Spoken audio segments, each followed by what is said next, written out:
নাও কেলা কি হবে?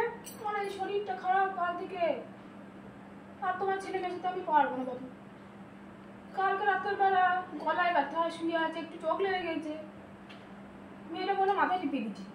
সে টিপে দিচ্ছি এসে বলে আমার চুলগুলোকে কেটে খন্ড খন্ড করবে না। হ্যাঁ, আজকালকার ছেলে মেয়েকে বোঝা যায়। আমার কাঁচিটা নিচে কি সম্ভবত ছিল, কি সর্বনাশ করেছে না দেখুন তো। চুলগুলো কেটে কি খেপির মতো বানিয়ে দিয়েছে আমাকে। হ্যাঁ, এই যে চুল দেখে বলুন না, আপনারাই বলুন আমি এই চুলগুলো কি করি। আমাকে ওর মতো কাল ওর বাবা চুল কেটে নিয়ে এসছে ছোট করে, তো চুলটা কেটে নিয়ে এসছে বলে ওর মতো আমাকে ছোট করে নিতে হবে। ওই তোমার চুলগুলো তুমি ছোট করে দিয়েছো কেন? তোমার চুলটা ছোট করে দেবো। ওই যে সত্যি করে করে দেবে যা, আমি একবার বুঝতে পারিনি। দাঁড়ান ডাকছি, মিষ্টি একবার আয় তো, একবার আয়, একটু আয়। এটা না ঠান্ডা লেগেছে। এই চুলটা কাটা হয়েছে, কি এমন খারাপ লাগছে বলুন তো?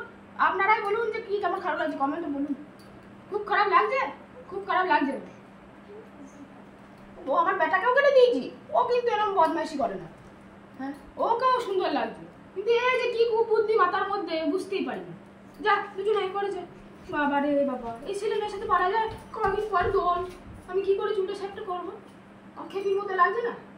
হ্যাঁ, লোকে বলবে না এমনিতেই না মুখে যা অবস্থা, খেপির মতো লাগছে। আপনারা কমেন্টে বলুন আমি কি করবো বলুন। এই ছেলে মেয়ে দুটোকে আমি কি করবো? কোথায় চুল, ঘুমোতেই তো ভয় লাগছে।